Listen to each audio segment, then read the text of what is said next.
Right, I'm Dr. Stambaugh, and on behalf of the Academic Senate, I want to welcome everyone to the 2021 University Convocation.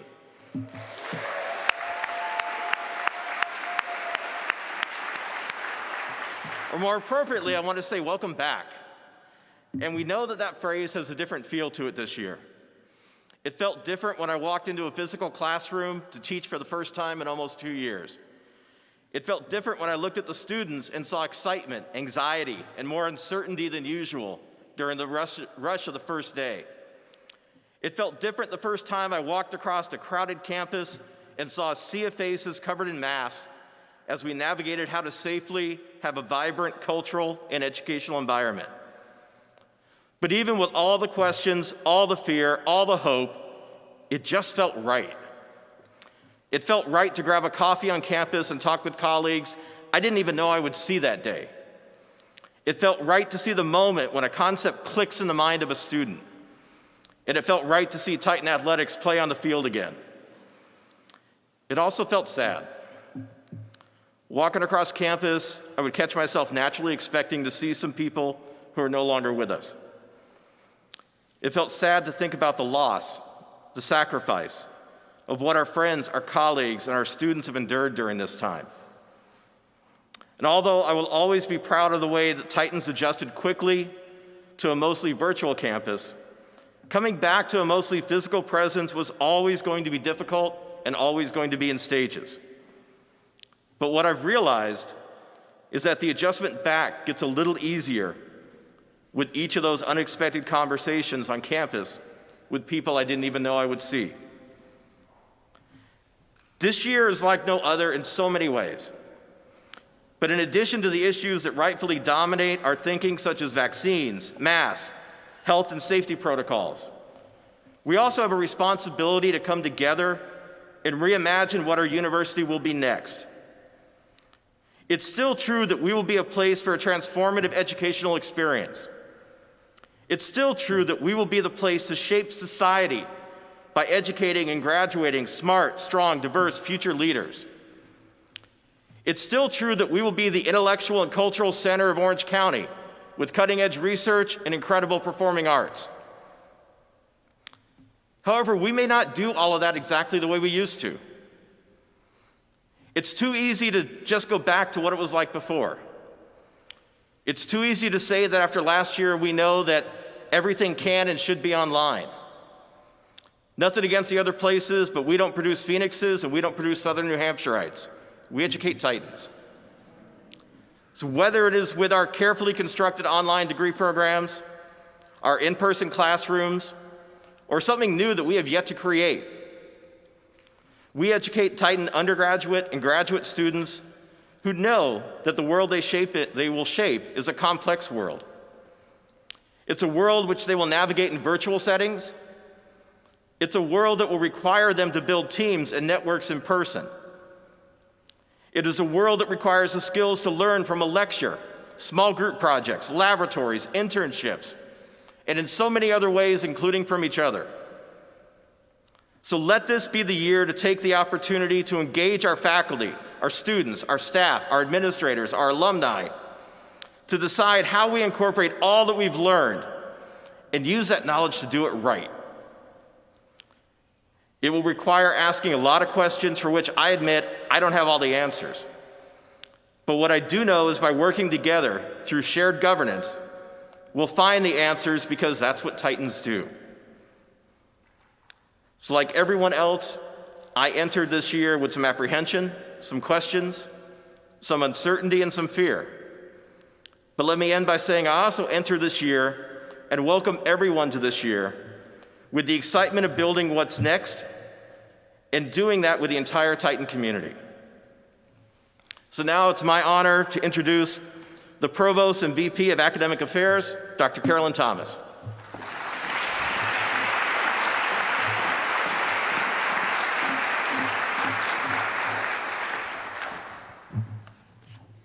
Hello, everyone. It is great to see you. Convocation is the time that we celebrate together the reconvening of our academic community. We recommit to each other and to this work that is bigger than any of us, generating answers to questions that society requires to continue to sustain itself, doing this collaboratively with our students, and through generation after generation of Titan graduates across our communities, our city, our state, and our nation. So let us convocate. As Chair Stambaugh so aptly described, we have returned and there is so much good in it. And yet we are not without trepidation.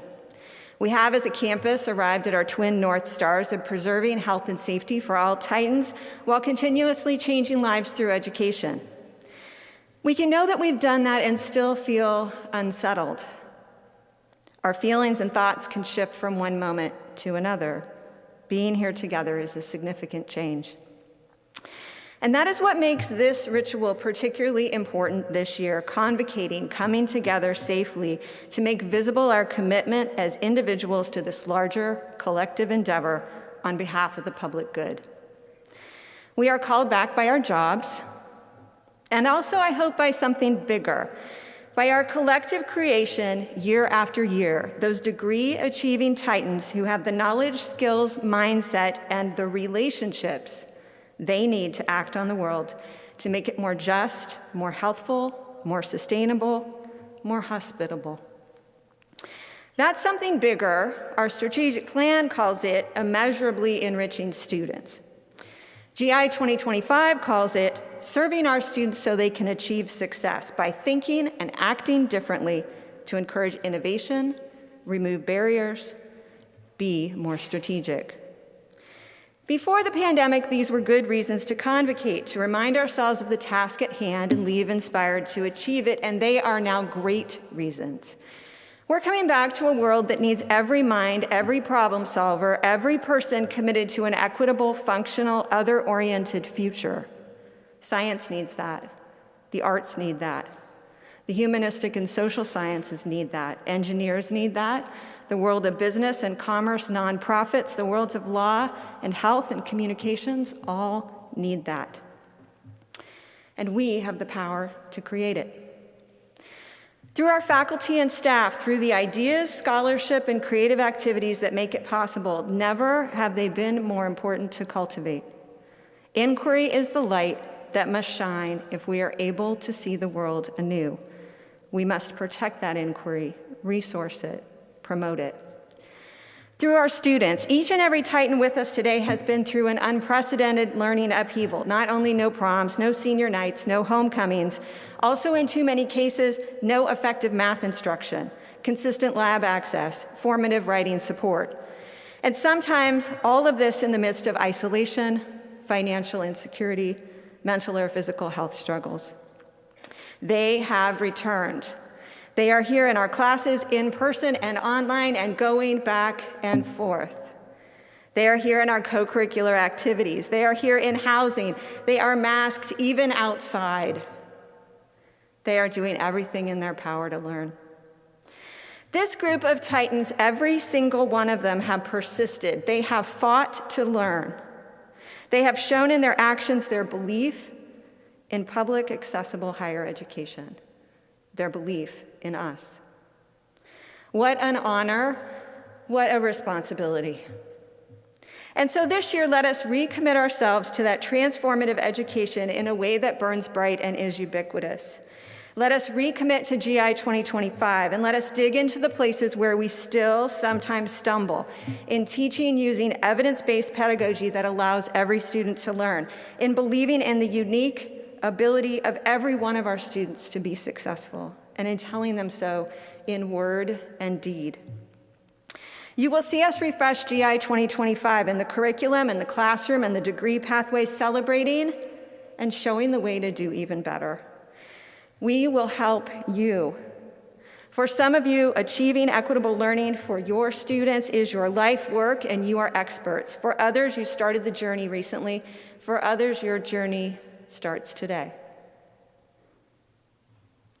Thankfully, many of our experts have put together a path we can all follow. Our equitable pedagogy module launching next month. All faculty will be paid to complete this professional development.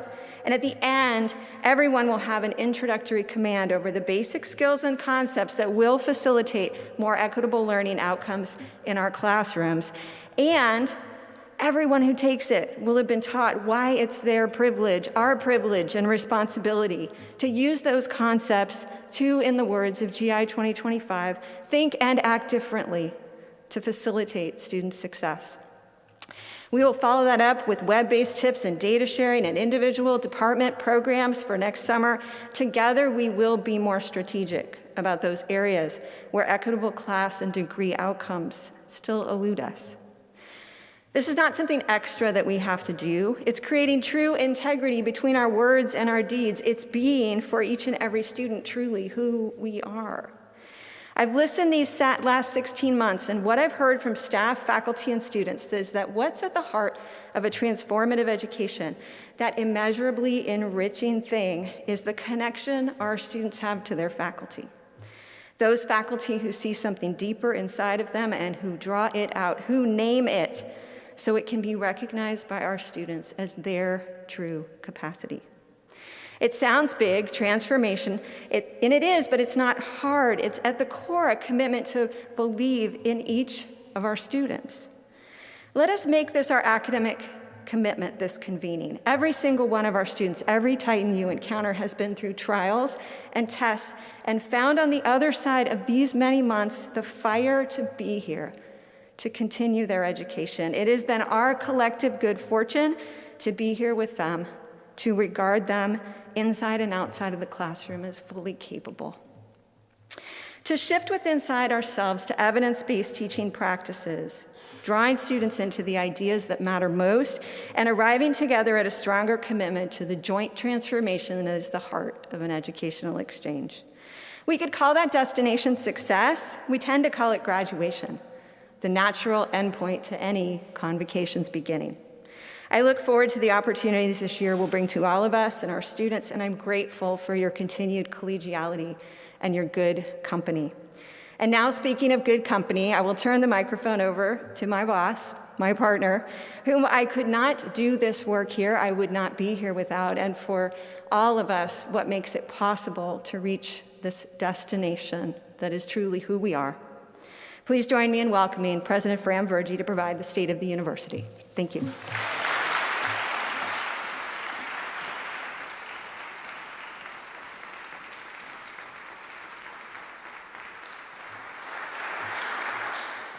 All right, sit back. This is going to take more than 5 minutes.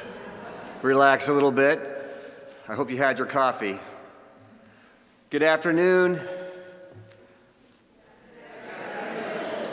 Come on, good afternoon. It's our first time together in 18 months. I'm so glad to see you.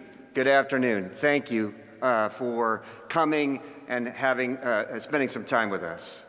I have to tell you, it's a bit strange to start a meeting without 30 people yelling at me, hey, you're on mute, you're on mute. But while that's a great perk of being in person, it's not the one that I want to focus on today. Instead, it's this. It's you that I am focused upon. This energy, this kinetic and contagious joy of connection that we have all felt these past few weeks. And we certainly feel it today. Ironically, despite the face coverings, I don't think I've ever felt the warmth of a brighter smile, the elation of a toothier grin, the happiness of greater ear-to-ear expressions than I have on our campuses these past few weeks. Sure, a mask blocks contagion, and that's a great thing, but it cannot hide or stifle the joy that we feel as we return to our Titan home, our Titan community, and our Titan family.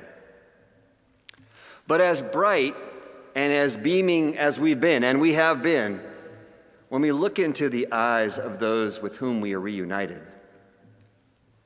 it's impossible not to also see other feelings that surface as those smiles under the masks recede. Emotions that linger as we come together and that embody too much of what we've been through. In these moments, I've been reminded repeatedly of an old Smokey Robinson song. Yes, that's right. I'm actually going to quote Smokey Robinson at a convocation. You know, in that song, Smokey Robinson sings, and I won't, "Take a good look at my face. You'll see my smile looks out of place. If you look closer, it's easy to trace the tracks of my tears." And yes, just as our masks can't hide the joy that we feel as we return to our campus, our smiles, while genuine and heartfelt for sure, they can't mask the anxiety and injustice and heartaches that many Titans have endured over the past 18 months. And when we take the time and care to look closer, it's impossible not to notice that somehow, sometimes out-of-place smiles and undeniable tracks of tears appear where those smiles have been. Battered by loss, exhausted by endless work, attacked with anti-Asian hate, hit with healthcare inequities, devastated by digital divides, besieged with anti-blackness and anti-brownness, deprived of voting rights, denied equality, and on and on. Now, I recognize that both in my position and unearned privilege, I've been shielded from some of these experiences and these injustices directly. But know, please know, that we celebrate as we celebrate our return, and we feel that genuine joy of many in-person Titan smiles. We as a university are also committed to Smokey's admonition to take care to look a little bit closer. To recognizing that our smiles sometimes and to some extent, they do look a bit out of place. To not only seeing the tracks of tears, but then to doing everything we can to alleviate the pain that caused them. With the support, education, and inclusion that we were actually here to provide in the first place. For our students, absolutely, but also for each other.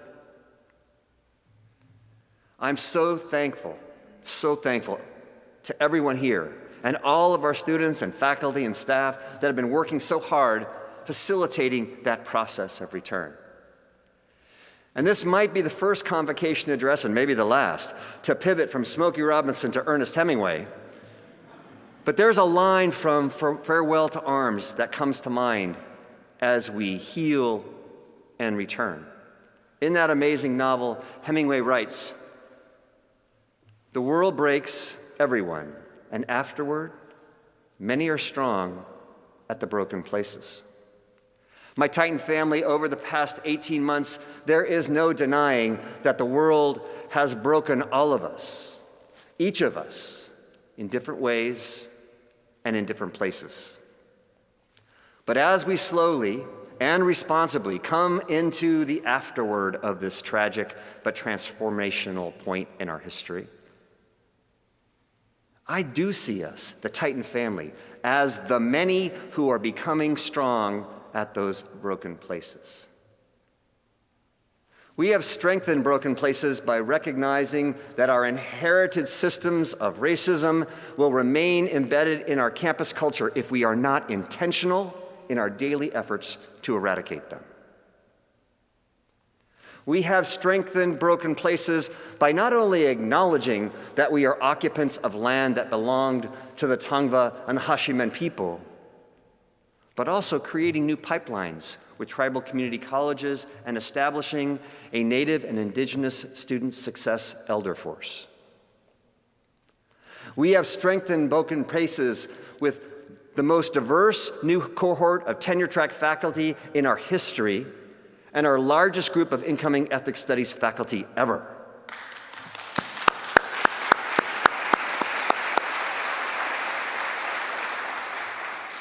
But of all the evidence that points to the gaining of strength in places that have been broken during this challenging time, none are more impressive than this: our return to campus. And there's something important you need to know. Something that I've heard as I've talked to the chancellor and to other presidents and to folks across other campuses. With this return and all it represents, we, Cal State Fullerton, are now the gold standard of the CSU. One of the first campuses to pivot to distance learning, our virtual policies adopted by our Academic Senate and Academic Affairs Division, they set the standard for the CSU. Our telecommuting policy worked out with our local union chapters was copied by the CSU and then established as the barometer for the system. Our testing and masking policy was adopted by the CO and shared as best practices with all CSUs. Our vaccination record policy was adopted by the CO and held up as a system-wide model. Today, and I am not kidding about this, today when folks in the CSU come upon an issue, before even trying to solve it, they ask, well, what's Cal State Fullerton doing?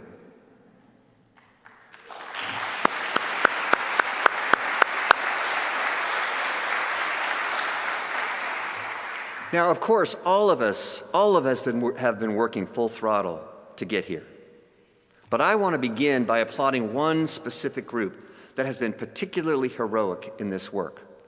Not only transforming lives, but actually saving them as well. Our CSUF Reentry Leadership Team, or RLT.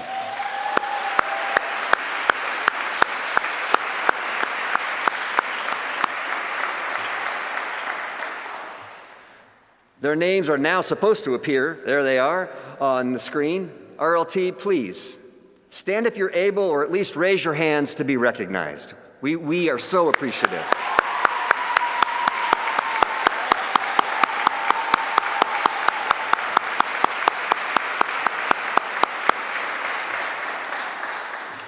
Now, I know from talking to our RLT leaders that just given the chance, each of them would deflect this praise and point to others.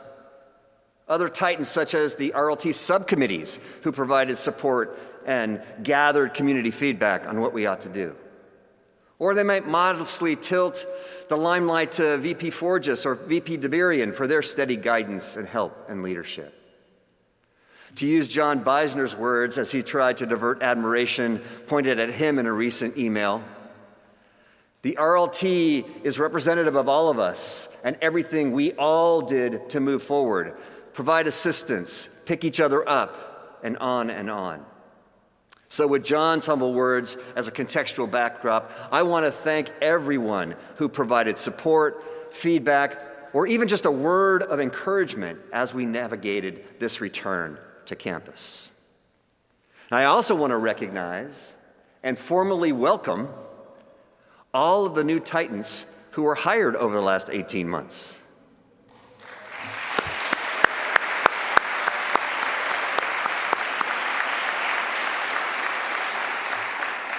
Faculty, staff, and administrators that they began their Titan journey during this challenging time and haven't been to campus before. And they are now only getting to experience the in-person joy, because it is joyful, and beauty of our campus, our colleagues, and our students.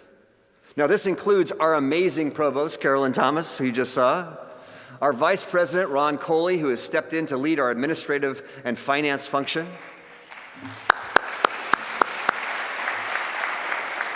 our awesome VP of Student Affairs, Tananso Segura, who not only is,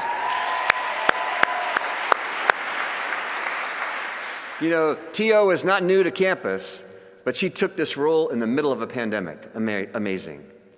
Sri Sundarham, our new Dean of College of Business and Economics, and hundreds of members of staff. And as I mentioned, two of the most diverse cohorts of incoming tenure-track faculty in our history. With that in mind, if you were hired during the pandemic, please stand if you're able, or raise your hands to be recognized for your first in-person Titan family welcome.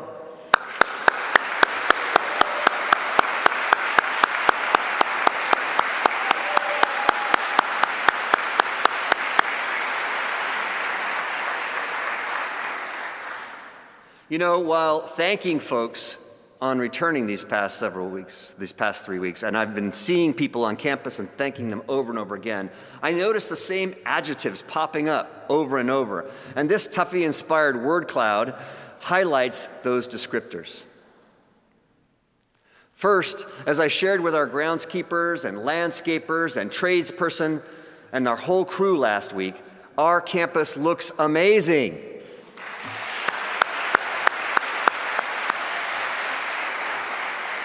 Thank you for the painting of buildings inside and out, the landscaping, the renovating, the repairing, the refurbishing, and everything else that you've been doing to make our campus beautiful.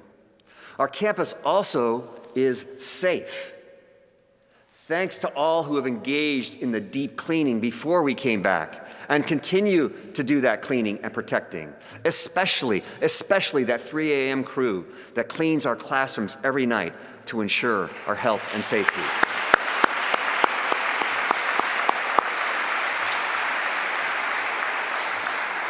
And thank you also to our UPD and all the essential workers who never left campus, who stayed here and protected it and served it. Thank you to everyone in academic affairs who's worked so hard to get us going. Thank you to our faculty who are back, enthusiastic, loving, and leaning in to welcome, teach, and mentor. Thank you to our registration and records group for their tireless work. Thank you to the incredible library staff for being the center of learning.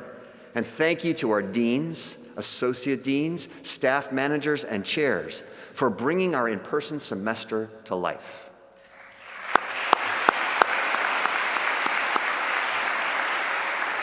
Our campus is also buzzing with student support and engagement. Thank you to our CAPS and Health Center for serving our students not only when they were out during the pandemic, but as they returned during this critical time. Thank you to our student affairs folks for the academic counseling, orientations, move-in days, Discover Fest, financial aid, admission support. Man.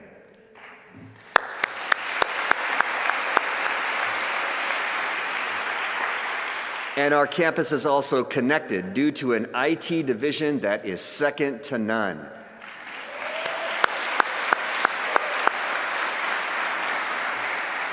Thank you for the smart classrooms, the increased broadband, the new laptops, the docking stations, the smart poles, and for all your efforts to literally erase the digital divide. And our campus is also staffed up with the most diverse team ever due to the best HRDI team anywhere.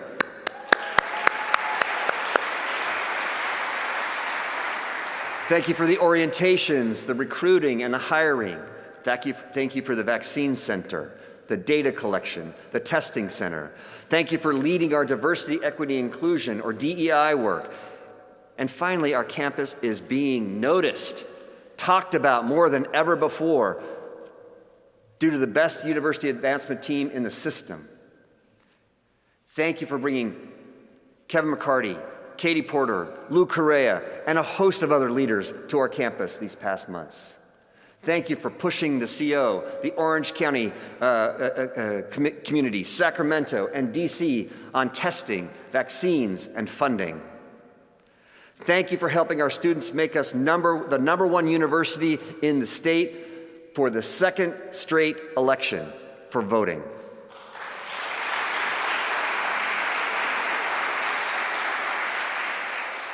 And of course, thank you for helping facilitate the largest philanthropic donation in Titan history, a $40 million unrestricted gift from Mackenzie Scott and Dan Jewett.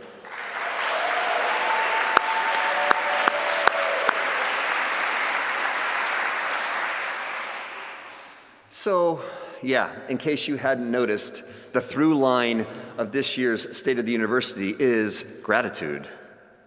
So much so that as I transition to framing the year that was, it's kind of hard to know where to begin. But it's also difficult to mention our largest gift in history without immediately circling back to it. I suppose I should start with pointing out why the gift is unrestricted. To use Ms. Scott's words, it's because People who have experience with inequities are the ones best equipped to design the solutions. Think about that for a minute.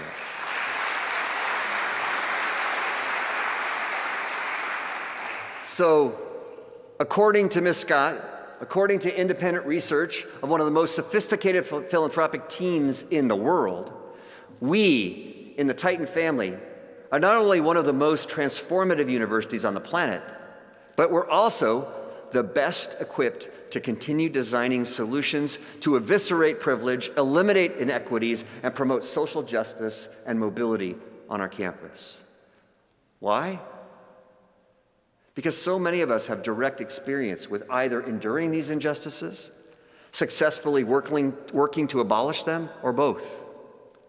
Clearly, our redoubled commitment to diversity, equity, inclusion is in the ether of our campus. So that is where I will first focus.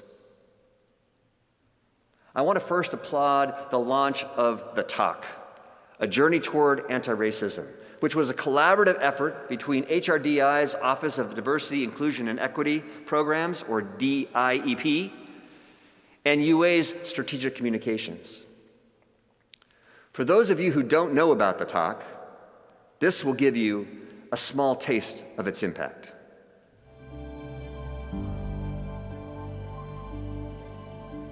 Anti-racism isn't this thing you put on a shelf, it's something that you do every day. My journey toward anti-racism has been one where I'm constantly having weight and shackles removed. If you can listen to my story because it's not your lived experience, I can listen to your story because it's not my lived experience. My life is my own, and so allow me to share that with you. These stories, I think, can help shape people's ideologies. You're supposed to celebrate race, and it should be celebrated and acknowledged and honored. We have to listen to the student voice, and that has to be the driver. Any time that we can pull students in and engage them, we will succeed. In order for people to really appreciate where we're at right now, we have to face the ugliness of where we came from. Right now, we need to have these conversations of racism in America. We should start with conversations, just like this one, with the goal to achieve peace, not to start a fight. Sometimes you have to hold your tongue, and sometimes you have to just shout it as loud as you can. We are in the moment, and I need us to move. My name's Kristen Johnson. Jared Lynch. Grace O. Isaac O'Farros. Alejandro Jose Gradilla. And this is my journey. My journey. My journey. My journey. My journey toward anti-racism.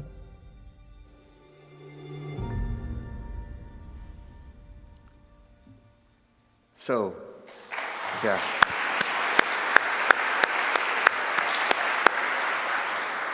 I have watched everyone multiple times, and I cannot watch them without tearing up. They are so amazing. They are so impactful. I encourage everyone to go to our Titans Together website to watch all 14 interviews if you haven't already.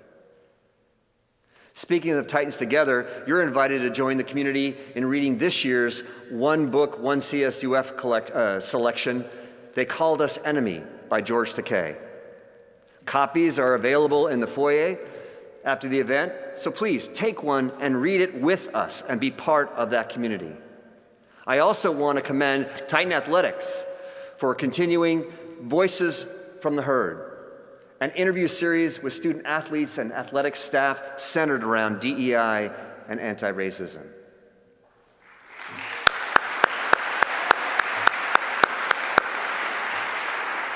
Also this past year, as Derek Chauvin's verdict approached, I'm proud that we as a campus community worked with our student leaders and all Titans to provide support and community to our Titan family. That included a campus-wide email from the University Police that underscored the department's ongoing commitment to diversity, equity, and inclusion. Then, on the eve of Social Justice Week, we announced our Cal State Fullerton 6 guiding principles for social justice. With this announcement, we sought and we seek to embed these principles into every division and every college as a guide for our own decision-making process. To ask ourselves at each step, will our actions enhance equitable learning? expand intentional outreach, amplify our HSI designation and radiate an identity of inclusion, build a professoriate to leadership pipeline, recognize history and catalyze change, create an anti-racist community. It's important also to mention that our philanthropic focus is deeply interwoven with this work, including our new partnership with the OC Community Foundation to create the Cal State Fullerton Black Student Scholarship Fund. And in what seems like now an annual tradition, all of this and much more led us to receive the Insight into Diversity's Higher Education Excellence in Diversity Award for a record 4th straight year.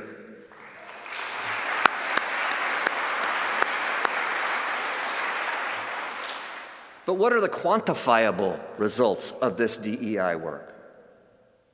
Well, for starters, we now have the most diverse body of faculty in our history.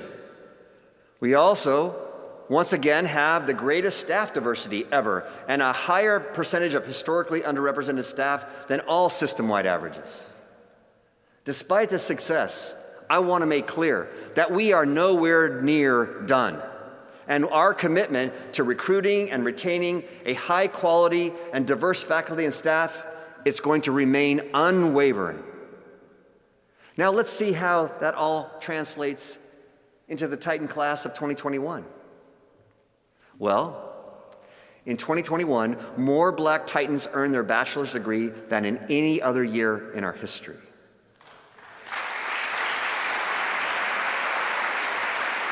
More Latinx Titans earned their bachelor's degree than any other year in our history. More historically underrepresented Titans earned their bachelor's degree and their master's degree than in any other year in our history. And more women earned their bachelor's degree and doctoral degrees than in any other year in our history. Now, speaking of commencement, Jules and I were blessed to be there for all 12 in-person ceremonies this past year, meeting each and every graduate personally from both the class of 2020 and 21. And I've got to tell you, it remains one of the singularly most impactful things I've ever done in my life. I know that each of you would have traded places with me at the drop of a grad cap. Instead, during those 4 days and through an unrelenting heat wave, let me tell you, it was hot in that robe. Many of you were volunteering around the clock to ensure that our graduates and their families were properly welcomed, served, and celebrated.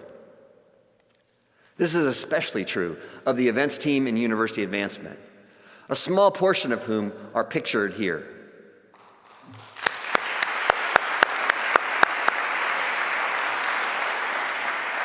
But thank you to all of you from every division and college who were there volunteering. You know who you were.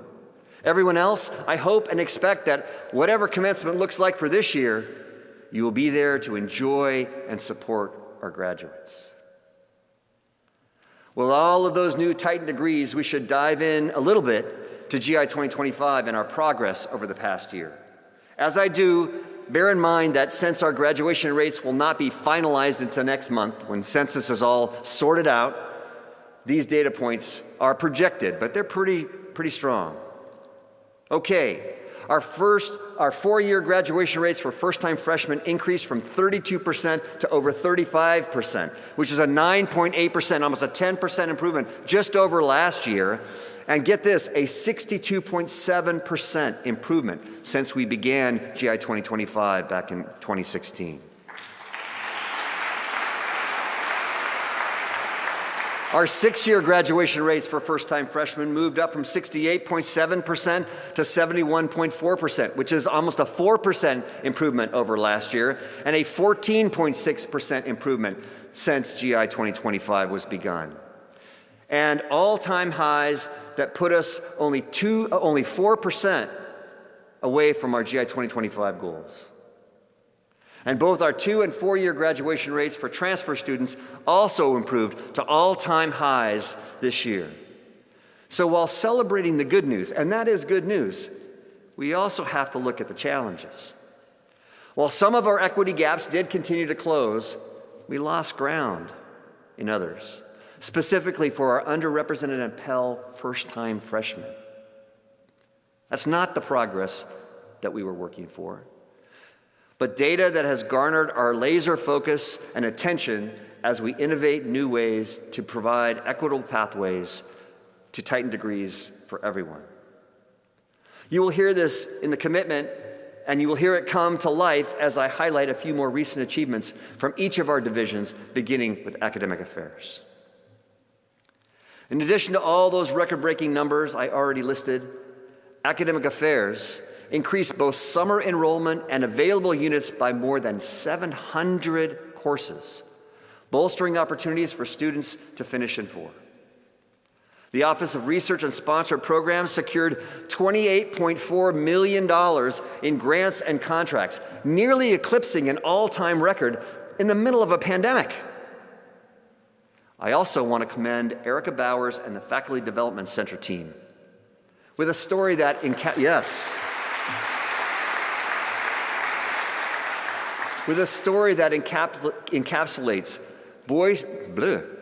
both the resilience of our faculty and the commitment of our FDC. If you recall last year at Convocation, I praised the FDC for delivering 31 multiple day sessions of faculty design teaching remote courses. And while it took a village to teach remotely those sessions over the summer of 2020, they were led by the same faculty members whose names are now up on the screen. This past summer, 3 of those faculty members, Gina, Kelly, and Lucia, with help from Tony Macias from Extension and International Programs, taught 12 more summer workshops on virtual teaching.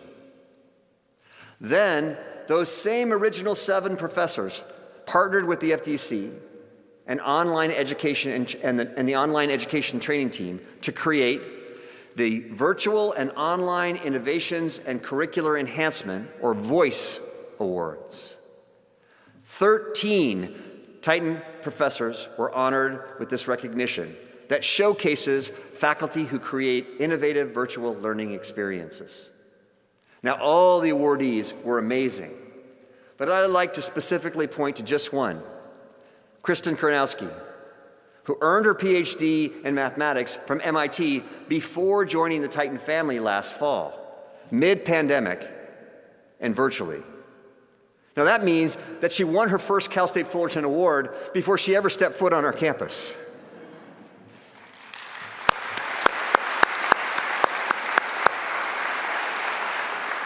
And if you're wondering why, here's a glimpse of the reason why. My name is Kristen Kuryansky. I'm an assistant professor in the mathematics department, and this is my submission for the VOICE Award in student engagement. Before each lecture, students are assigned a section of reading from the textbook, along with 2 to 3 discussion questions to think about as they read. At the beginning of lecture, students are placed in breakout rooms so they can report on what they learned from the reading. These questions are provided beforehand so that students can come to class prepared and ready to contribute to the group activity. At the beginning of lecture, and before entering the breakout rooms, students are provided a link to this Google slide deck where they work on the slide corresponding to their group number. As the instructor, I can monitor the group activity by cycling through the slide deck where I can see students typing in real time. I can also add comments to let groups know whether they're on the right track or if they need to be guided in a different direction. Moreover, students in the breakout rooms are asked to assign themselves roles based on a fun fact that changes every lecture. For example, in this lecture, the note taker, or the person who types onto the slide, is the person who spent the most amount of time outside over the weekend. The reporter, or the person who shares the group's answers with the class, is the person who spent the least amount of time outside over the weekend. By asking students to assign roles based on different fun facts, they immediately have something to talk about when they enter the breakout room. When we return to the main session, the reporter from each group copies and pastes their group's answers into the chat, and we review the responses as a class. In the main session, I display pre-made slides on the left-hand side of my screen and use Google Jamboards as a digital whiteboard displayed on the right-hand side of my screen.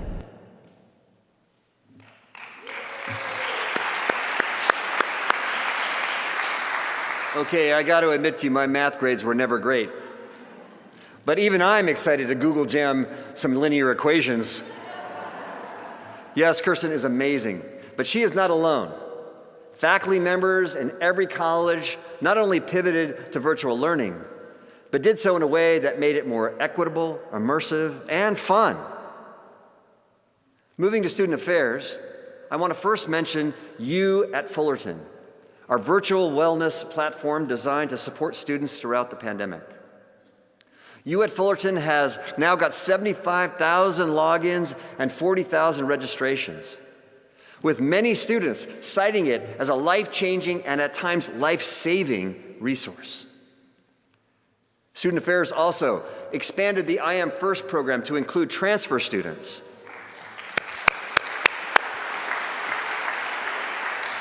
Hosted a virtual student open house attended by nearly 6,000 new Titans. Mentored and supported our amazing ASI leaders. And speaking of ASI leaders, I think ASI President Josh Mitchell is here, and I want to publicly thank him, VP Kira Dawson, ASI Board Chair Mary Chamas, and all of our student leaders for their tenacity and vision and commitment as we return.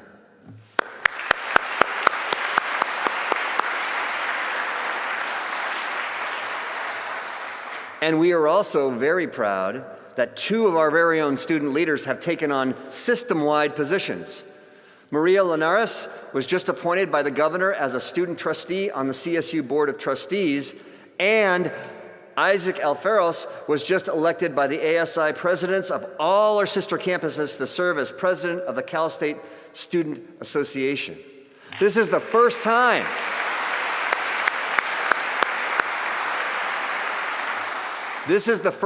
in the history of the CSU that both the student trustee and the CSSA president are from the same university at the very same time. And they're both Titans.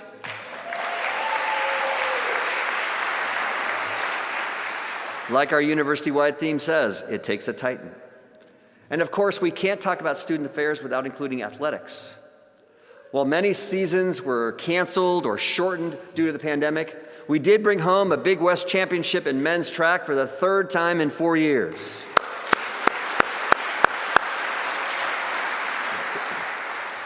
And I want to applaud A.D. Donovan and his team for all they have done to safely fill our athletic events and build back the in-person community that we dearly missed. I loved being there with 8,000 fans for that first soccer game. Wasn't it great? In addition to all of HRDI's work I already listed, the division has been integral to keeping our community safe and informed, including with business continuity meetings and in multiple partnerships with our health center and CAPS and UPD. On top of all the technology dispersal I alluded to earlier, the Division of Information Technology continued their usual student success work, including the launch of both Titanware, a tech ecosystem that's designed to eliminate the digital divide with student support solutions that are tailored to specific academic disciplines, and the Faculty Student Success Dashboard, which is the first of its kind in the CSU and is already being exported to other CSUs.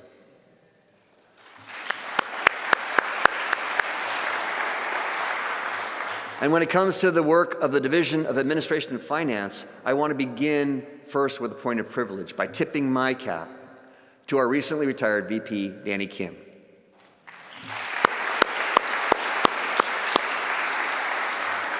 As most of you know, Danny has been fighting cancer over the past year. And while he could have retired at any time to focus on his healing, he instead continued to lead the division through one of the most challenging financial times in our history. Today, his legacy is evident throughout our campus community, including in the form of the physical master plan and all the transformative projects that are born from it. You can see some of them coming to fruition. That includes our Titan Gateway, the Promenade, our new parking structure, the upcoming new residence hall. Over the summer, we welcomed our new Vice President, Ron Coley, and the division continues to soar in shepherding all of the ongoing and projects to be completed that we now see as we return, including the McCarthy Hall second floor renovation, the baseball and softball facility addition, our new aquatic center, and the renovation of Pollock Library, 4th, 5th, and 6th floor. Yeah. Including, by the way, Natalie, I'm going to drop by again, the amazing new Lawrence DeGraff Center for Oral and Public History, which is just amazing. I also want to thank Chief Carl Jones for recently returning to campus to lead UPD after Chief Gary's retirement. Now, before I move on from admin and finance, I should mention the budget briefly. I first want to thank past Chair Estela Zarate and the Planning Resource and Budget Committee, or PRBC, for presenting me with insightful budget recommendations. VP Coley and I are reviewing those recommendations, and we will present our response to the PRBC later this month. As always, this entire transparent process will be on the PRBC website for anyone to see. And I want to thank Stacy Malakote for taking on another round as chair to help guide us through this year. While we are not swimming in money, I can share that we are in much better shape than we thought we would be. Last year at this time, when I was talking to you for Convocation, we were enduring a $24 million baseline cut. This year, we're receiving a $27 million baseline increase to bring us back. Last year, we were enduring tens of millions of dollars of self-funded enterprise losses in housing and parking and other spaces. This year, our campus is reopened, and many of our self-support entities, they're up and running again. Perhaps most importantly, last year, the CO continued to refuse to recognize our 23 consecutive years at the bottom of the CSU funding rate per FTES. This year, after much advocacy from many Titans and the whole Orange County community, the CO has finally acknowledged this inequity and begun to address it.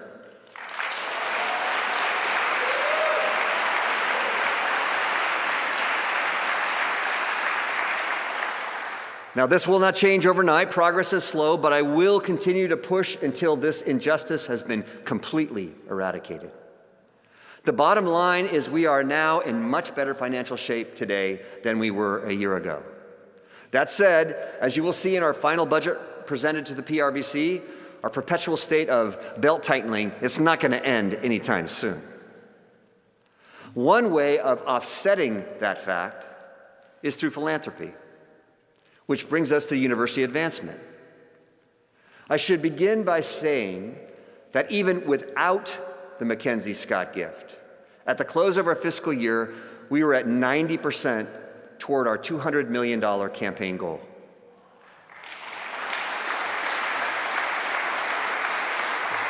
And all of you had a hand in that, as we had the most faculty and staff donors in our history. Then, with a generous and generational investment from Ms. Scott, we finished the fiscal year with more than $62 million in total gift commitments, shattering last year's all-time record by more than $25 million. Considering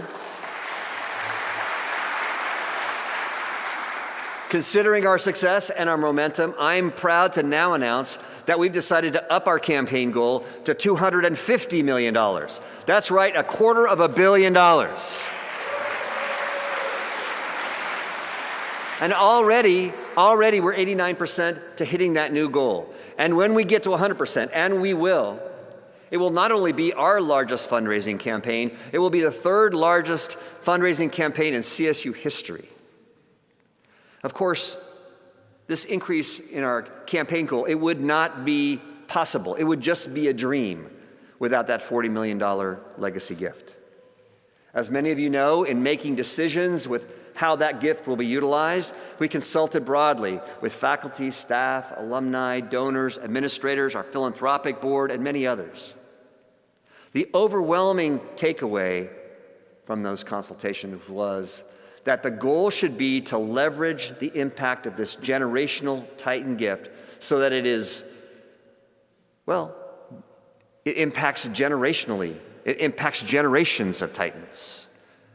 To that end, here are some broad strokes of the breakdown of the detail which will soon be up on our campaign website, on how we're going to disperse the Mackenzie Scott gift. First, we placed $15 million in our endowment, creating the Mackenzie Scott and Dan Jewett Endowment Fund for Excellence. The unrestricted returns from these dollars will empower campus leaders to take advantage of opportunities that support the university's mission year after year, decade after decade, long into the future for all Titans. Next, we set aside $5 million to create the Mackenzie Scott and Dan Jewett President's Initiative Endowment Fund. The return from this designation will provide resources for initiatives that support the Titan community. Next, we set aside 3 different $2 million allocations. $2 million to bolster our diversity, equity, and inclusion efforts. $2 million to further develop our academic enterprises through enhanced faculty-mentored undergraduate research and recruiting and retaining diverse faculty. And $2 million to enhance the Titan student experience. All 3 of these $2 million allotments will be split into 2 parts.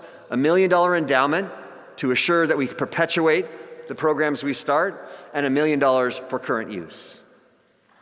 This allows for both immediate impact and long-term sustainability. We've also allocated another $3 million to be implemented in the very short term through an inclusive and transparent RFP process that'll be announced soon, where all members of the campus community can apply. This will fund innovative ideas or the expanding of new programs that grow the Titan experience. And finally, to ensure that all Titans have an opportunity to access this gift, we've created a gift matching program this year. Specifically, we've set aside $11 million in matching funds with the hope of encouraging others in our community, state, and nation to join Ms. Scott and Mr. Jewett in investing in Cal State Fullerton. Under this matching program, gifts above a certain level for both capital projects as well as endowment will be matched at a 50% level. That means that a $100,000 gift becomes a $150,000 gift.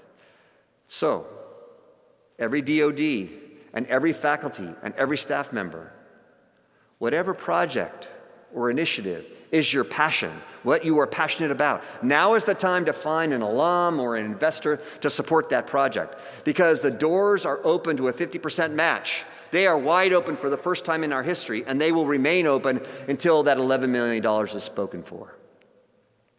And finally, to ensure that no gift is too small for a match, a portion of these dollars has been set aside for our annual giving drives, like our Titan Day of Giving and crowdfunding campaigns. Meaning that for those special events, if you give $10, the fund will add $5. No gift is too small. As I hope you can hear and see, all of these decisions not only align with the goals of our strategic plan and social justice principles, but also balance the institution's current needs with legacy funding that will transform Titan lives for generations to come. Before we conclude, I want to give a few additional shout-outs to each of our amazing colleges. First, our College of Education, which was just ranked number 4 in the nation for online programs, was incredibly active.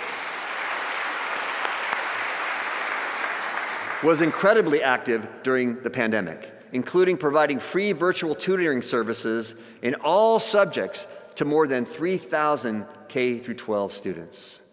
This not only supported our communities, which is our obligation, but also empowered our student teachers to complete credential requirements despite school closures. Our College of Business and Economics, which is now the 2nd largest business school in the nation,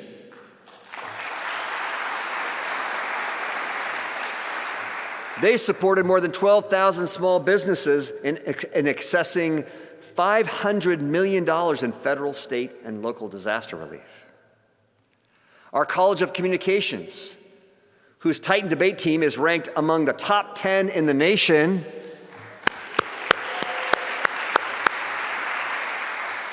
they recently received a $500,000 gift from NBC Universal to support journalism training and diversity, equity, and inclusion practices.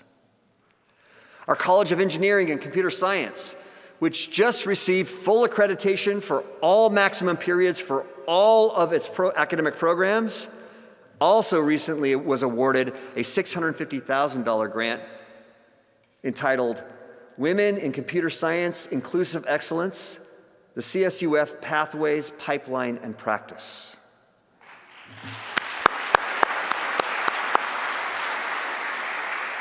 In the College of Health and Human Development, faculty worked to confront major health and social justice issues with reports and statements on the impact of the pandemic on our students' basic needs, racism as a root cause of disease, and post-pandemic reentry and mental health.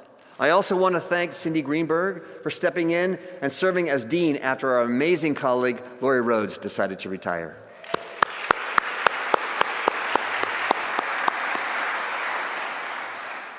In the College of Humanities and Social Sciences, our Institute of Black Intellectual Innovation was established.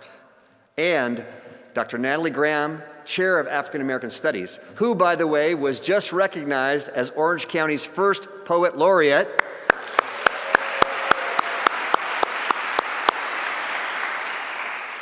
she partnered with Academic Affairs to name our inaugural Institute of Black Intellectual and Innovation, DEI, Programs Faculty Fellow, Dr. Portia Jackson Preston.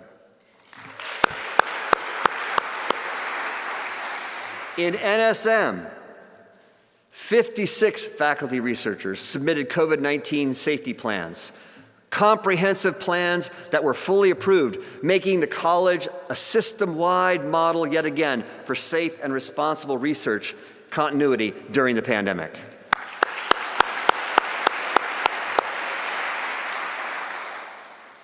And during the pandemic, Pollock Library was the first in the CSU to both resume circulation of materials and introduce the use of lockers for contactless distribution.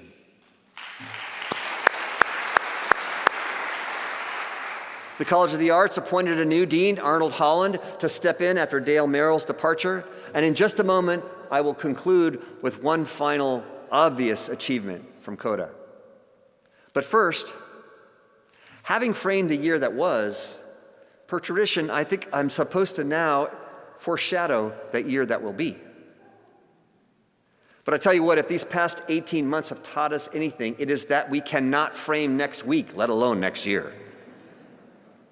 And if we spin our wheels prognosticating about what might come, we will get caught flat-footed on what actually arrives.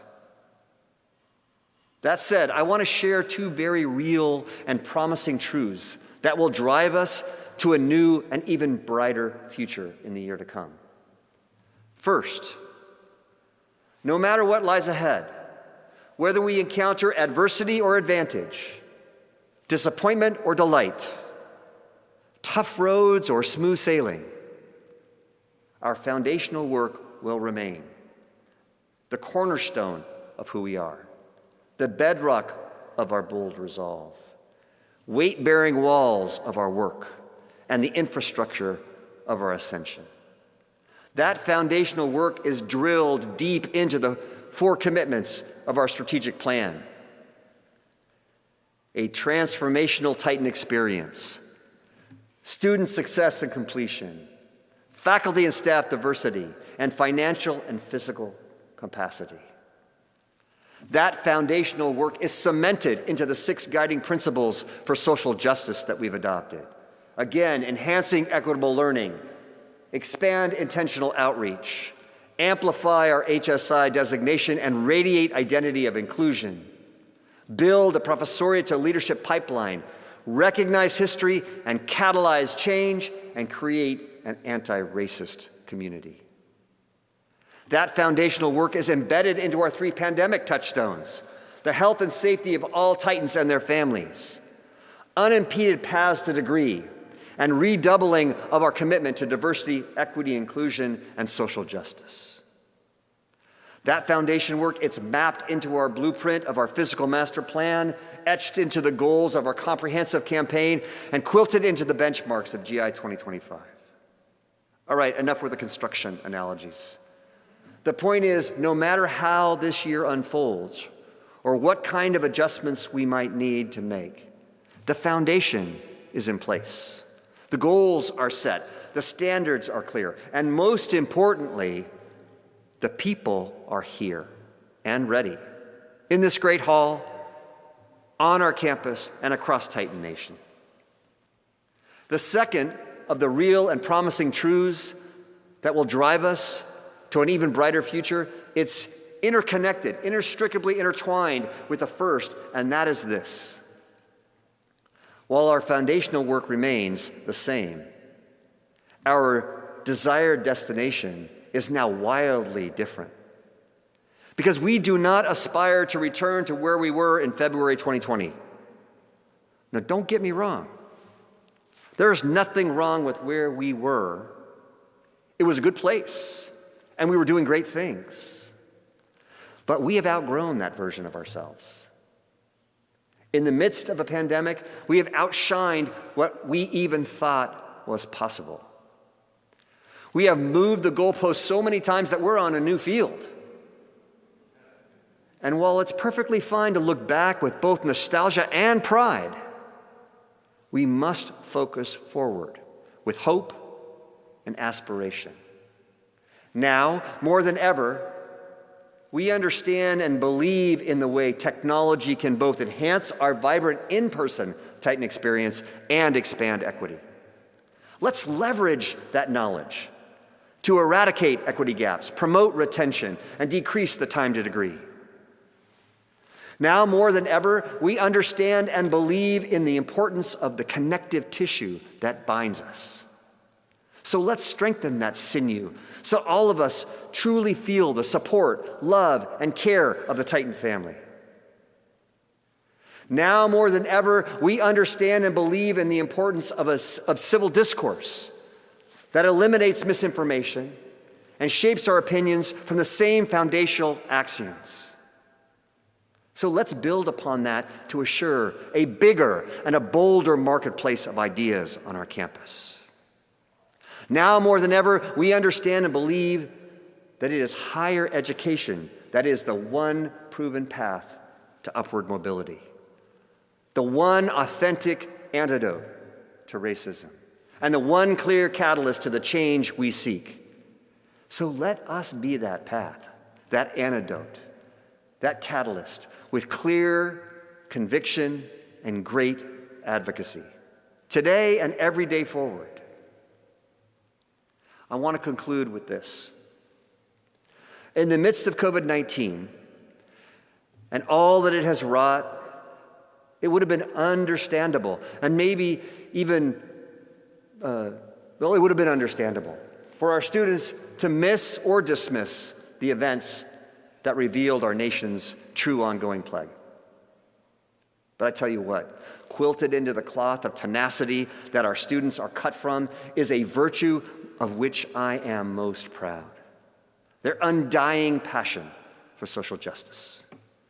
So during this most difficult time, while juggling untold adversities themselves, many students found their way to seek change, to seek the change they sought.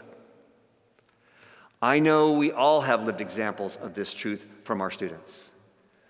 We all have witnessed transcending instances of action, alarm, and the intentional taking of a stand. But to me, few, if any, are as powerful as the video you are about to see, featuring Professor Rob Eistad's University Singers, and led by Kipshahim Escarga and two student soloists, Ayana Lewis and Adina Bentley. This video, which was 100% student-directed and produced during the heart of the pandemic, it wasn't an assignment. It wasn't graded. It wasn't extra credit. It was simply our students recognizing that there comes a time when inaction and silence portends complicity. And for them, that time had come. As you watch this, there is no stock footage. The images you will see are our university singers literally walking the walk, rocking the vote, and demanding the change. For me, it's powerful. It's necessary. And it's just one example of who our students are and what all of you empower them to be. So, if at any point in the coming months you stumble, if you wake up wondering why we do what we do, if you find yourself doubting the importance or the significance, the necessity of our mission, I ask that you simply pause. Take a minute. Take a breath and watch, absorb, and abide in this video. Because I believe it will sustain you. I believe it will renew you. I believe it will strengthen and heal your broken places. Thank you, and happy new academic year.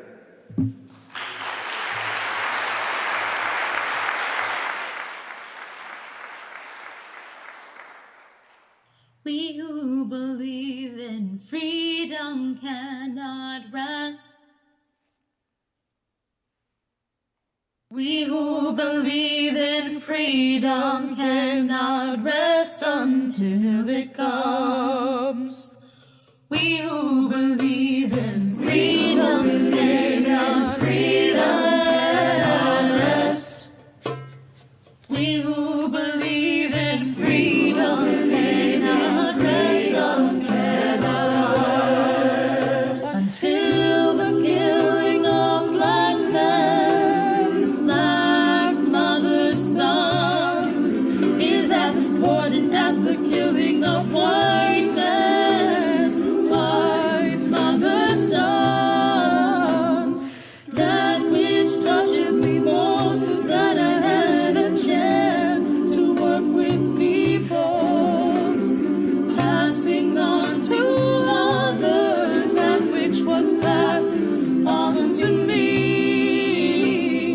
We who believe in freedom cannot rest. We who believe in freedom cannot rest until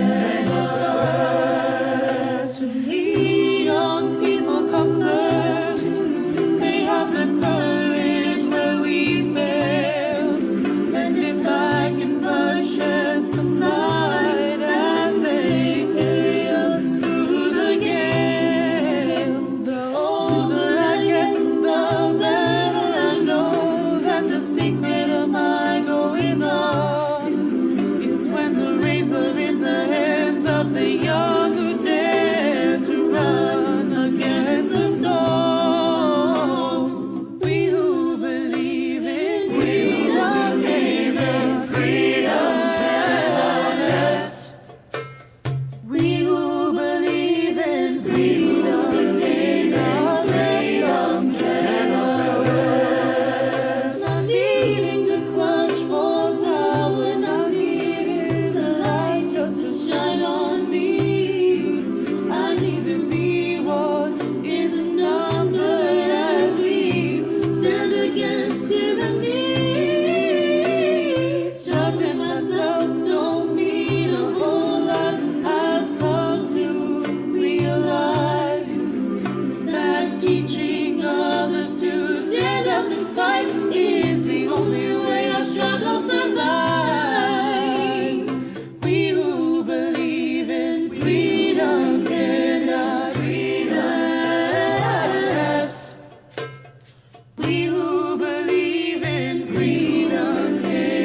So we all believe in freedom, and we all believe in promise. We all believe in joy. So let's not rest. Let's get out there and have an amazing, amazing academic year. Thank you, everybody, for coming.